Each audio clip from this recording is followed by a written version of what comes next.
If you feel like your personal style does not reflect you, your personality, or your brand, in this video, I will give you my step-by-step process to help you create a style that will give you authority, make you look professional, and it's going to be aligned with your business. If you are a female entrepreneur, this channel is for you, so don't forget to subscribe and hit the bell to get notified when I post a new video, which is every Wednesday. Over the past 15 years, I have been a stylist for many celebrities, but I also helped many female entrepreneurs discover and develop their personal style. So if you want to have very similar results, schedule a call with me to learn how I can help you develop a strong and powerful image, and I will link it in the description below. So without further ado, let's get started.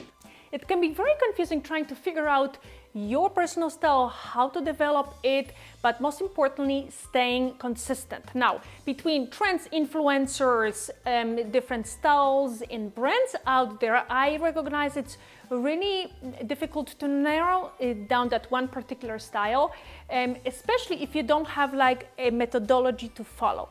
So here are two key kind of points to keep in mind. So number one, it's important to remember that everyone is different and has different likes, dislikes, and your style should represent you. So when you wear clothes or when you style yourself, you should feel like whatever you are wearing, it feels like you, right?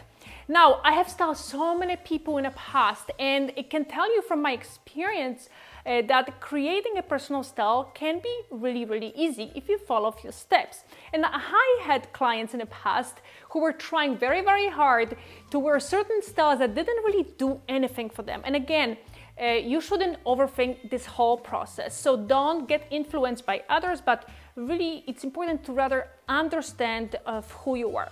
So now let's talk about the second point. Now it's also important not to get really focused on one particular style and sort of like religiously follow it. So for example, if you love, let's say, like a classic style and you are drawn to sort of like a classic silhouettes, like buttoned up shirts, maybe cigarette pants, classic blazers, it doesn't really mean that you can't wear, let's say, like a floral dress in the summer or like a moto jacket, right? Again, the key is to figure out who you are, what are your aesthetics, and how your new style can represent you as a female entrepreneur. So let's get started.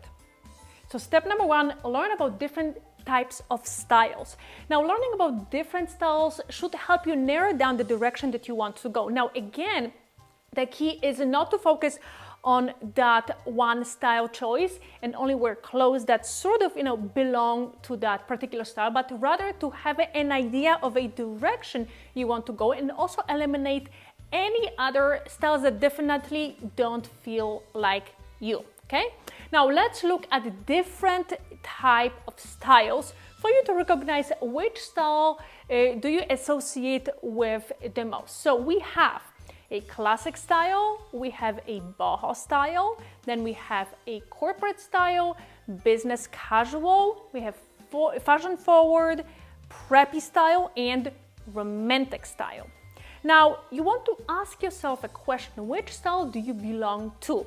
You might have a combination of different styles or be attracted to certain pieces that belong to one style. The most important thing that you want to do is to recognize which style you identify with the most. Which styles can you wear or feel confident in, and you can feel like you are aligning with the most. Now, which style represents your business and your brand?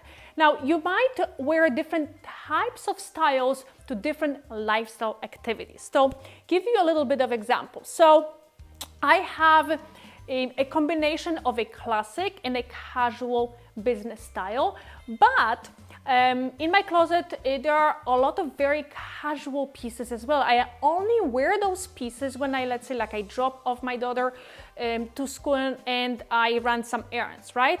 Other than that, I pretty much wear a lot of like classic simple silhouettes, something like I wear today. And if you have few pieces from like a casual business style, especially when I go out.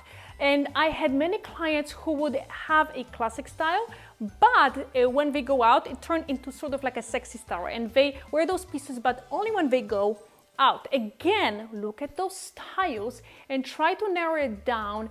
You want to kind of include your lifestyle activities as well. Learn about your body shape. Now, knowing a body shape is super crucial in narrowing down your style. Now, you want to wear the correct silhouettes in order to showcase your best assets and cover up, some of the parts of a body that you might, don't want to show, right? Now, we have 5 different body shapes. A triangle, we have inverted triangle, we have a rectangle, and we have a hourglass and circle. So knowing your body shapes and dressing correctly will help you acknowledge what to wear and what styles suits you. Now, I won't be going really in this video in depth explaining exactly what are the different styles, shapes, different style body shapes, and how to dress according to your body shapes. But I have a video right here. I'm gonna link it in the description below so you can watch it right after.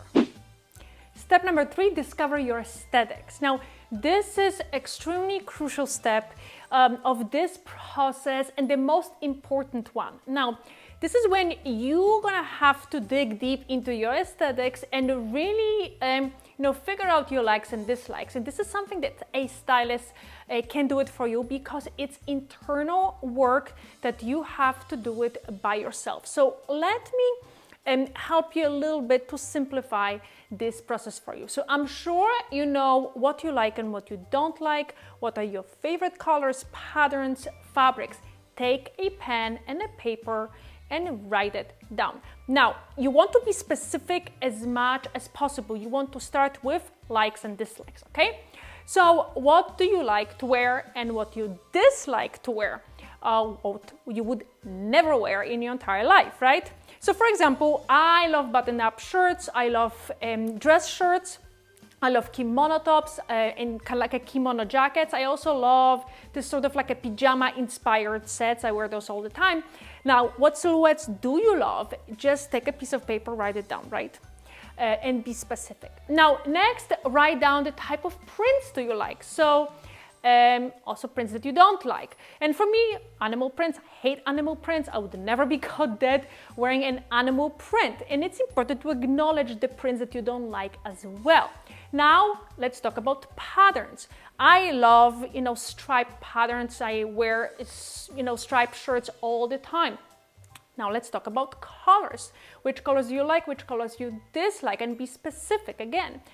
Then let's talk about which person maybe you admire. For me, it's Giuliana Battaglia, it's Olivia Palermo. I love their styles and they bring constant inspiration to me. So you want to dig really deep and write as much as possible about you, about your aesthetics. Now, we will be using all this information in the next step. So if you have to pause this video and finish writing, do it and write all your likes, write all your dislikes and overall aesthetics, and do it, be specific as much as possible because you're gonna be using it in the next step. Step number 4, build a mood board. Now, this is a fun part. Now, I promise you have done everything so far. This step is going to be so much fun. Now, we will take everything you have done so far and research images that will represent your desired style. Now, why building a mood board is important? Well, here's why. Let's say that I just told you that I want to look professional and classy. You would probably look at me and you would ask me a question. What does that even mean, right? Because professional and classy might mean a different thing to you than to me. So let's just say that looking professional to you means a black suit. For me, it might mean like a silk top and jeans. That's why having a visual representation of your desired style is a key. Now, we will take everything you have written down in previous step and we'll use it as keywords to look for images. And we can start, let's say, with muses, right? So I'm gonna Google Giovanna Battaglia and I'm gonna look for some kind of looks that I love and I would sort of wear. I will do the same thing and I will look for Olivia Palermo and will again start searching for images that that I love all the looks that she's sort of wearing that represent my new style. Now, you can do it in two different ways. So what you can do is to go to Pinterest and basically just create a folder, start adding images to a folder. What I like to do instead is download all the images on my computer and I create a mood board in Keynote. I personally like to have everything on one page because I'm a visual learner. So it's just easier to me, but whatever is easier to you, you can use Pinterest if you want. Now, like I said, this is the most fun step. Spend as much time as you can to do this. This is going to be your foundation for building your personal style. Step number 5, organize your lifestyle. Now, your lifestyle activities are an integral part of building your personal style. Now, the big question is why is it so important? Well, now essentially you want your wardrobe to reflect your personal style, right? So everything you have in your closet, you can wear one way or another. Now, since you established your personal style, you have built a mood board. Now it's going to be so much easier to decide what should stay in your closet and what you can toss it, right? Now, before you start throwing away all your wardrobe, all your clothes, the key is to really keep your lifestyle activities in mind. Ask yourself a question. How does this piece fit into my lifestyle? How can I wear it and how can I repurpose it? Now, knowing your lifestyle activities is key because it will help you make the right decision, right? Now, I like to look at my lifestyle activities from a personal and a business perspective. So I always ask myself, what activities am I doing on my personal side and on my business side? Now, having established lifestyle activities will also help you shop with the right mindset. Now, of course, you're gonna have to keep in mind your new aesthetics and obviously your body shape, body type, but then you have to keep in mind your lifestyle activities to make sure that the wardrobe that you will invest in will represent your new style and you will wear to many different activities. So now you know exactly how to develop your personal style as a female entrepreneur. Let me know if this was helpful, comment below, and don't forget to subscribe and hit the bell to get notified when I post a new video, which is every Wednesday. If you're a female entrepreneur, this channel is for you. Thanks so much for watching and I will see you next week.